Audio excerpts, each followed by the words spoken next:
new home, an empty room, a voice in the darkness. Rinny never believed in ghosts until the night she heard the knocking. It started as a soft tap against the wall. Then came the laughter, childlike, but wrong. And when she finally opened the door to the empty room, she saw him.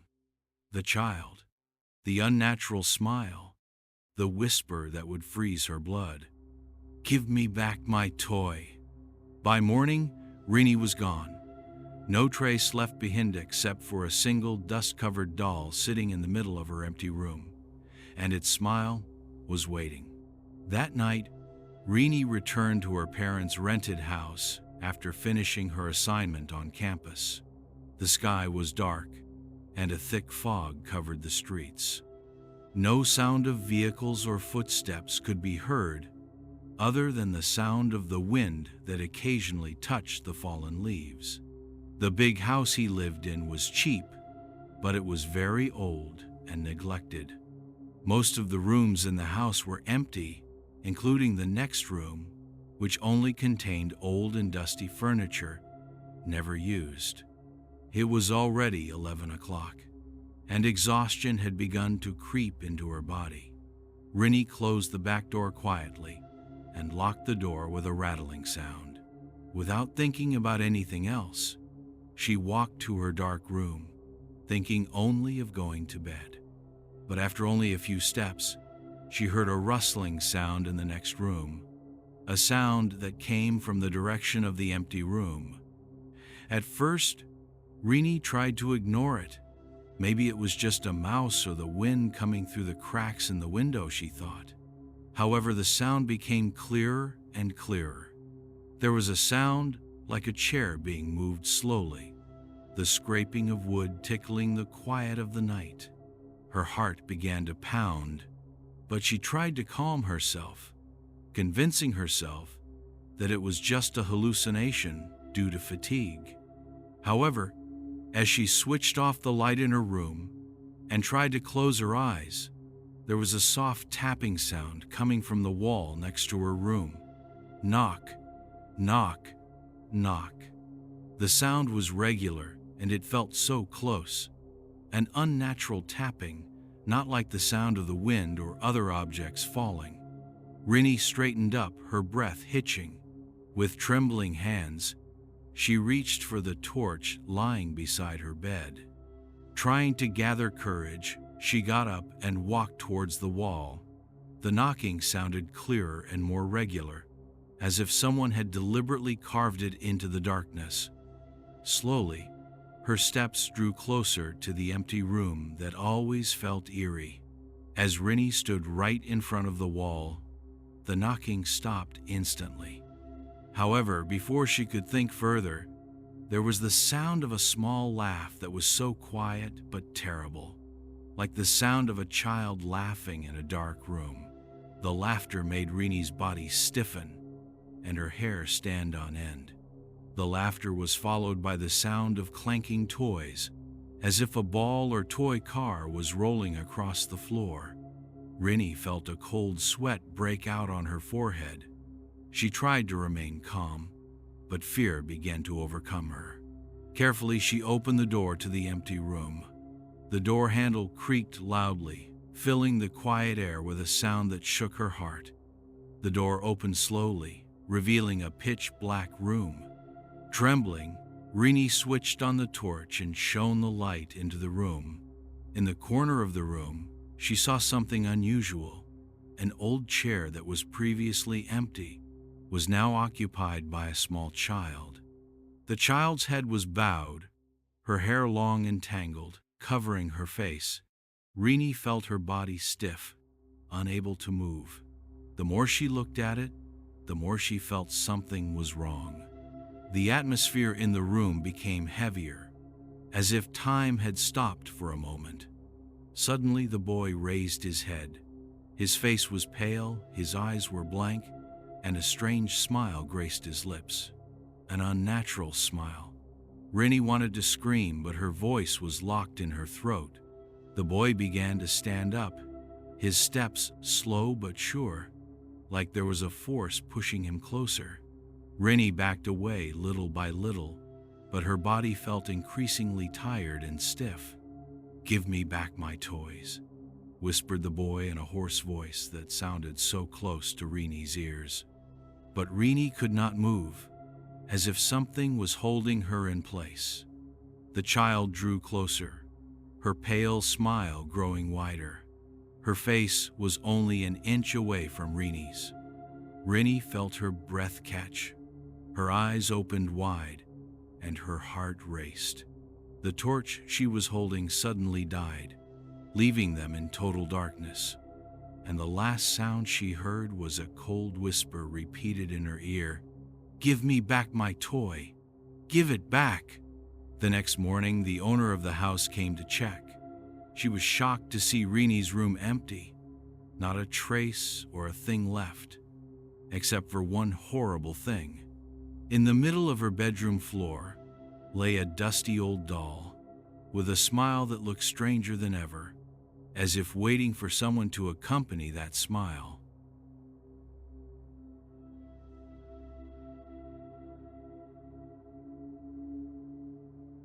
I woke up in complete darkness.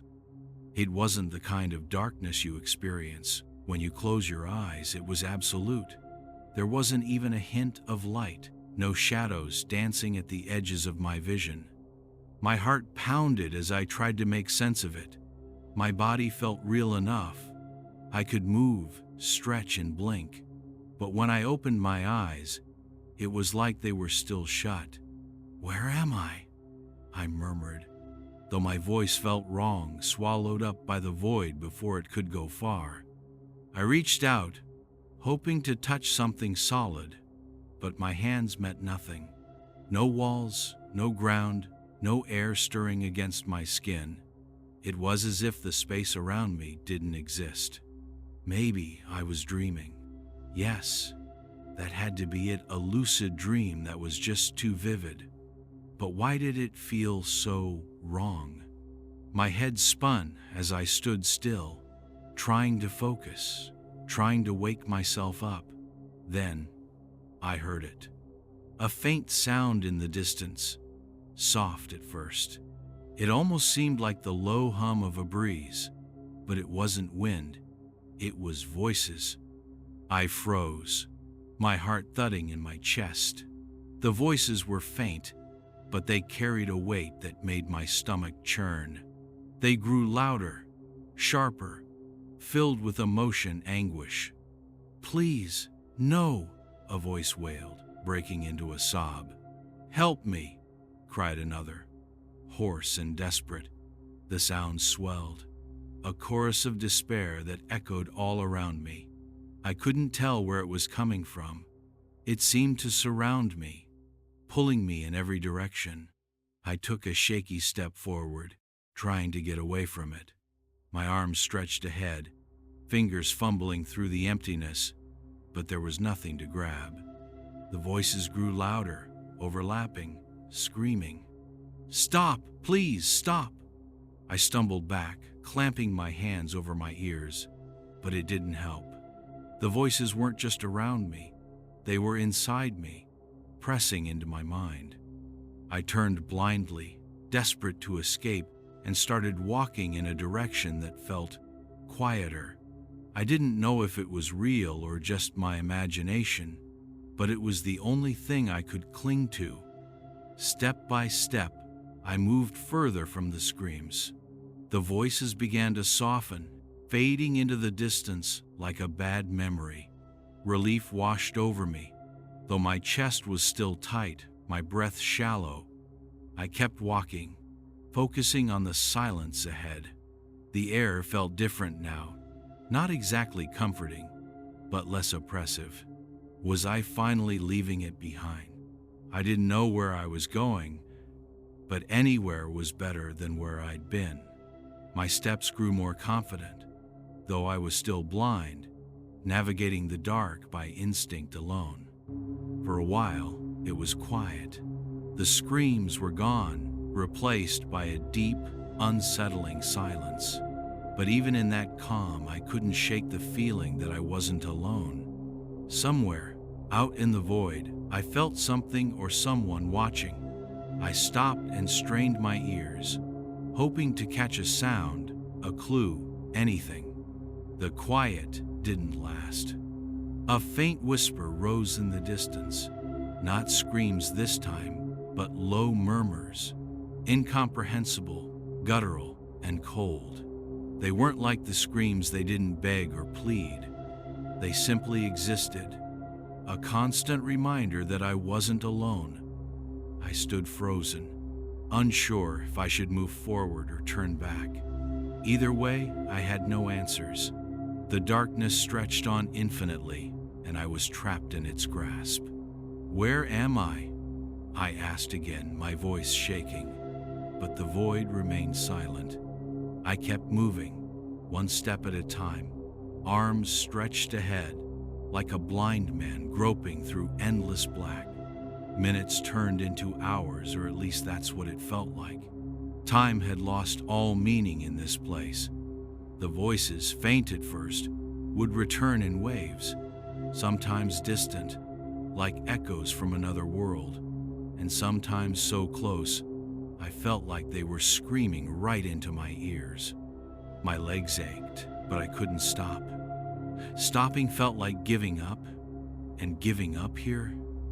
I didn't even want to think about what that might mean. As I walked, the darkness didn't change.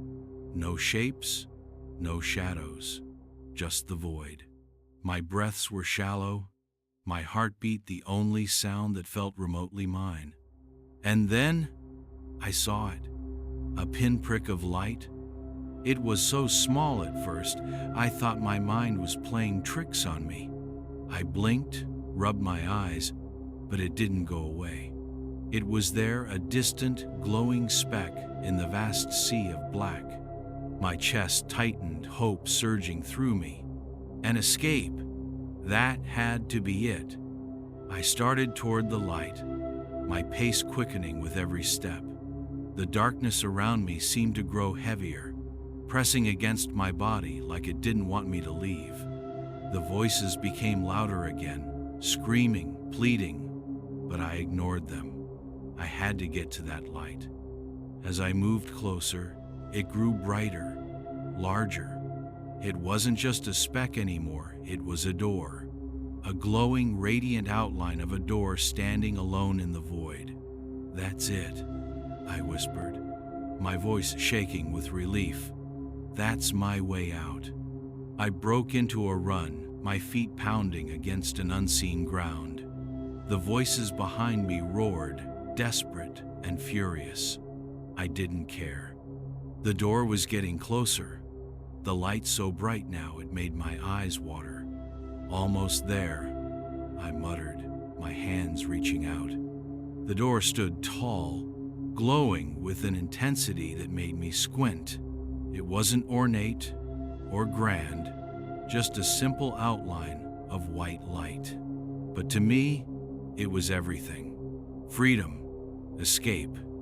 I didn't slow down. I ran straight for it, threw my body through the door. Blinding brightness consumed me. For a moment I felt weightless, as though I was falling and flying all at once. My stomach lurched, my skin prickling with heat. Then I landed. I blinked, adjusting to the sudden shift. The light was gone, replaced by a fiery red glow that bathed everything in an eerie, pulsating hue. My breath caught in my throat as I took in what lay before me. Screams erupted from every direction, louder than ever, piercing my ears and rattling my skull. The air was thick with the stench of burning flesh and sulfur. Towering cliffs of jagged rock rose on either side of me, rivers of molten lava snaking through the landscape. And everywhere I looked, people. They were twisted, contorted, their bodies writhing in agony as they endured unspeakable punishments. Chains bound some to fiery walls, their flesh searing and regenerating in an endless cycle. Others were dragged by shadowy figures, their cries for mercy drowned out by the relentless chaos. I couldn't move. My legs felt like lead, my chest tight with horror. This wasn't freedom. This was hell. I stood frozen, my mind struggling to process the scene before me. The fiery red landscape, the rivers of lava, and the endless torment of those trapped here. The screams were unbearable, clawing at my sanity. But it wasn't just the noise, it was the overwhelming realization of where I was. I had run toward that light with such desperation, convinced it was my salvation. I thought it was escape, safety. But now, standing here, all I felt was despair. I glanced back over my shoulder, hoping the door was still there, that I could somehow retreat into the darkness, but it was gone. The void I had spent hours walking through had vanished, replaced entirely by this burning, chaotic nightmare. "This can't be real," I whispered, my voice trembling. "This can't be where I belong." I took a step forward, my feet crunching on brittle, scorched ground. The heat was oppressive, yet it didn't consume me as it did the others. All around, people wailed and begged, their voices filled with sorrow and regret. "Please, I'm sorry," one cried. "No more, no more," another shrieked, clawing at chains that seemed to tighten with every movement. Their suffering was endless, their punishment unrelenting. My chest tightened as I watched, unable to look away. Was this what I had been running toward? In my desperation to escape the darkness, I hadn't stopped to think. I'd just assumed the light was good, that it was my way out. But now, standing here, I realized how blind I'd been. The light had only been a lure, a cruel beacon drawing me deeper into something far worse. I sank to my knees, trembling. How often had I done this before? In life, had I made the same mistake? Choosing something because it looked right, felt right, only to discover later that it wasn't what I truly needed. The thought churned in my mind as I watched the suffering around me. The darkness I'd fled had been terrifying, lonely, endless. But now, as I thought back, it hadn't hurt me. It hadn't screamed or seared my flesh. It was silent, yes, oppressive, even, but it had left me whole. I'd run from it, assuming it was evil. And here I was. Perhaps the darkness wasn't bad. Perhaps it was simply unknown. And in my fear of the unknown, I had sprinted toward the first thing that seemed familiar, the first thing that seemed safe. Now I understood. Not everything that looks good is truly good, and not everything that feels bad is truly bad. Sometimes, the hardest thing to face, the thing that scares us the most, is what we need to endure. But it was too late. I had chosen the light. I had stepped through the door. And now, I was here. I lifted my head, staring at the burning horizon, the endless suffering that stretched as far as I could see. The ground beneath me cracked and rumbled, the heat intensifying. This was my reality now, and I had no one to blame but myself.